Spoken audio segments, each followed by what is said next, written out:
Hi everyone. In this video lecture, we're going to look at the grid and some of its problems and solutions for managing it effectively. I've divided this video lecture into three parts, and in the first part, we're going to talk primarily about the problems in the management of the grid.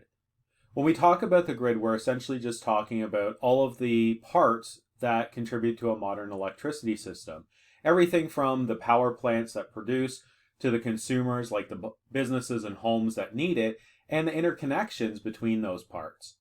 As you might imagine, this is a really complicated endeavor, and this is one of the reasons why the expert in the video on the Texas blackout pointed out that the grid is probably humanity's most complicated machine. And one of the reasons for this complication is that we have to manage the delicate act of load balancing. We've talked about this a little bit in previous weeks, but just as a reminder, load balancing is the idea that we want to try to make the demand and supply for electricity as close as possible. Because when supply and demand stray too far apart from each other, then we get problems.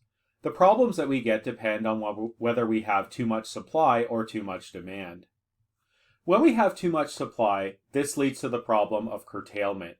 Basically, we need a way to dissipate the electricity, but it doesn't do any useful work. In a sense, we're putting it in the bin. We're wasting it, and the electricity is generated for no purpose. This is a bad thing when it comes to fossil fuel energy especially, because if we're curtailing it, we're generating emissions without doing any useful work. But it's obviously a problem if we have things like wind or solar, and we're not using them either, because it's still a waste. On the other side, when we get too much demand, what can happen is that we can have extended brownouts or even blackouts. In both of these cases, we have too little electricity, and this can cause damage to electrical equipment, not only in people's homes, but also in the larger grid. So if you've ever noticed a situation where your lights are flickering in the house, you've actually probably encountered a brief brownout. Most electrical equipment and grid equipment can deal with brownout situations for a short period of time, but over the longer term, there's a much greater risk of damaging equipment. So one of the things that ends up happening if there's a brownout, if it gets too severe, we may end up with a blackout to protect different parts of the grid.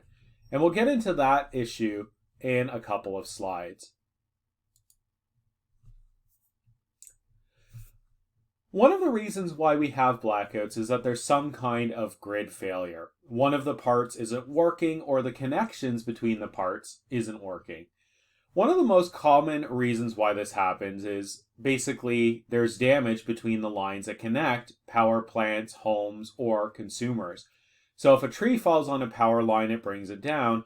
This can knock out the power to an entire neighborhood.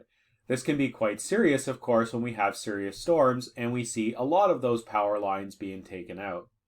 This can also be caused by there's a problem at the power plant and suddenly power production falls a lot. Basically, if there's a problem with one part of the grid and people don't get enough power or people don't get any power at all, this is a blackout situation. Sometimes the people that manage the electricity grid will also plan to have blackouts. And this can happen in cases where there's really high electricity demand, and they want to prevent basically the entire system from shutting down. So when there's really high demand for electricity but not enough supply, grid operators may institute what are called rolling blackouts.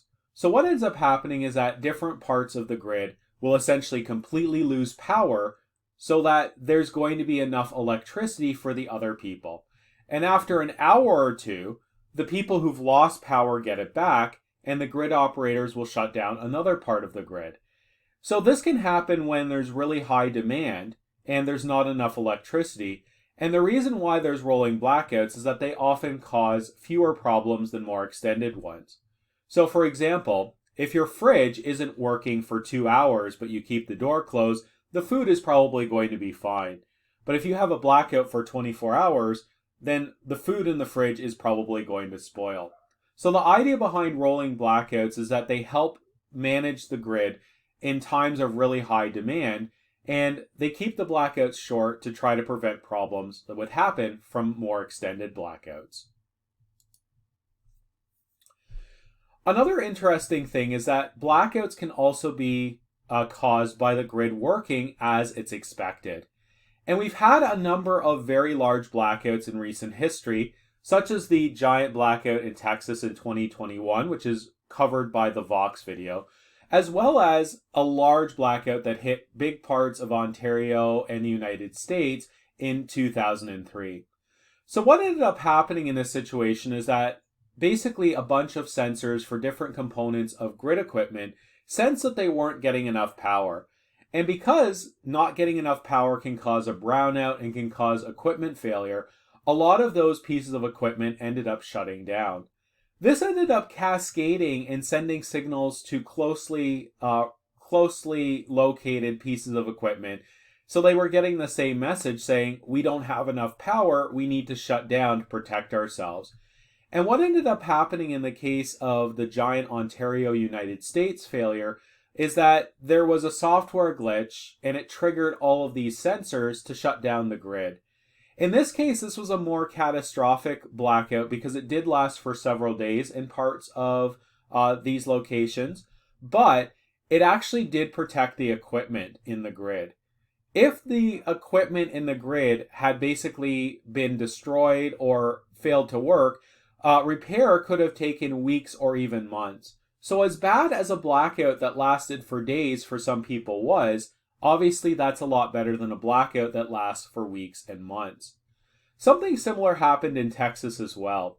Now the causes of the blackout were a little bit different. This was being caused by the extreme weather shutting down wind turbines, meaning that natural gas wasn't getting to gas plants and so on. So basically a lot of the power sources didn't work. There wasn't enough electricity as a result. But the idea was that the equipment shut down for very similar reasons. If they weren't getting enough power, this can essentially destroy the sensitive equipment, and the blackout could have lasted a lot longer. Indeed, research that was done on the giant Texas blackout suggested that the entire system, if it had not shut down when it did, would have probably suffered a catastrophic destruction and basically problems that would have taken months to repair. And part of this is because we simply do not have a lot of extra equipment for the grid lying around. And if this had damaged a lot of equipment over the states, right, we don't necessarily have enough workers to do all of those repairs in a timely manner.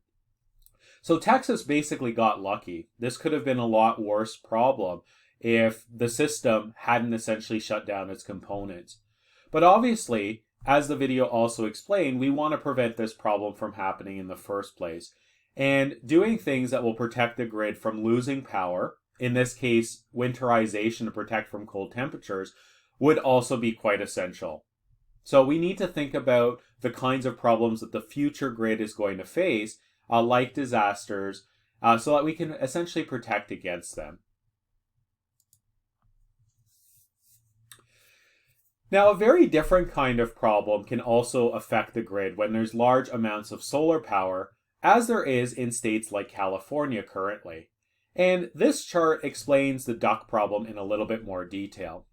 So basically, the problem of the duck curve happens because solar power is most productive in the middle of the day when it's sunniest, when we not only have the least amount of demand for electricity, but also because it leads into the point of the day, the early evening, when electricity demand tends to be highest. So what solar power does in the middle of the day is it basically depresses demand for other forms of electricity. And if we're producing too much solar power, in order to keep the grid stable, we have to waste that solar power. The fancy term curtailment basically just means we get rid of the excess amount of electricity. And in the case of solar, that's a bad thing because solar energy does not release emissions. It would be much better if we could find useful work for it. Unfortunately, another part of the problem is that just as the sun's becoming less productive around 4 or 5 p.m. in the afternoon, this is when people are starting to come home to turn on their appliances, to cook their meals. This is actually when we need more electricity. Solar is not able to provide it. and other equipment in the grid, like natural gas plants and coal plants and the like, they may not be designed to ramp up and down that effectively. So what ends up happening is that we not only lose solar power in the evening, but it also puts more burden on other electrical equipment that's part of the grid. Now, this is something that's a really big problem in California because they have a lot of solar power. I also want to consider Ontario because this is going to be kind of relevant for the information that's covered in your energy assignment. So you might wonder, does Ontario also have a duck curve problem? And if you've looked at the GridWatch app, you've probably noticed that Ontario does not have that much installed solar capacity.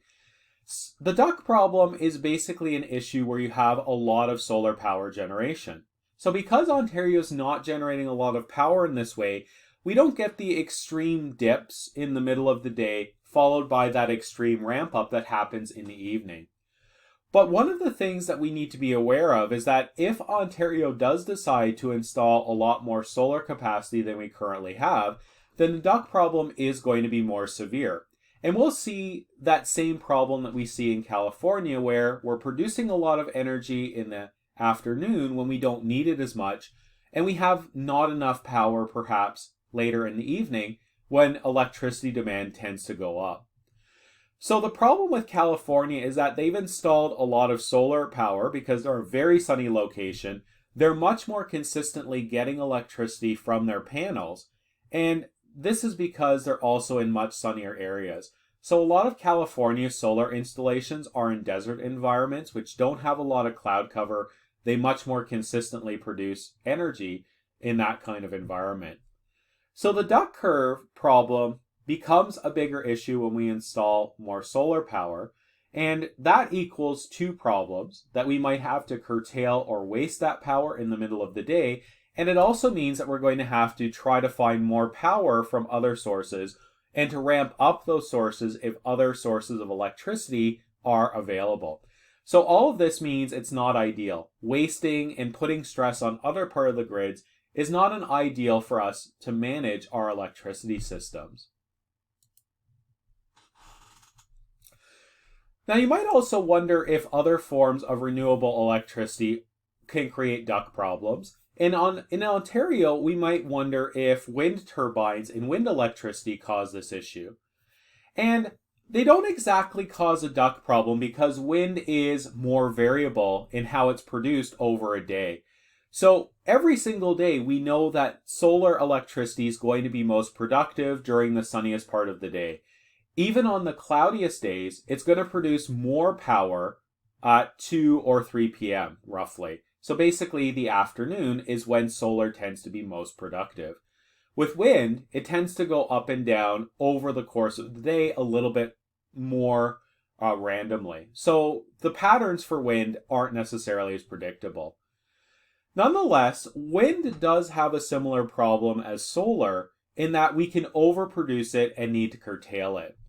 One of the things that Ontario's electricity grid, which does have a lot of wind electricity, tries to do first is it does try to sell that wind electricity to nearby grids. So basically, our electricity system asks if New York State or Michigan or Quebec or Manitoba, which we're connected to, might need that wind electricity. So we might be overproducing. Maybe a nearby system is underproducing and needs our power. If we can't find somebody else that's connected to us to use that electricity, however, we'll need to curtail it. So even though wind doesn't necessarily follow a predictable pattern that creates a duck curve, we can still overproduce wind and have to curtail it and waste it if we can't use it ourselves. And of course, like solar, this is a big issue because wind is clean energy, so we want to try to use it as much as we can.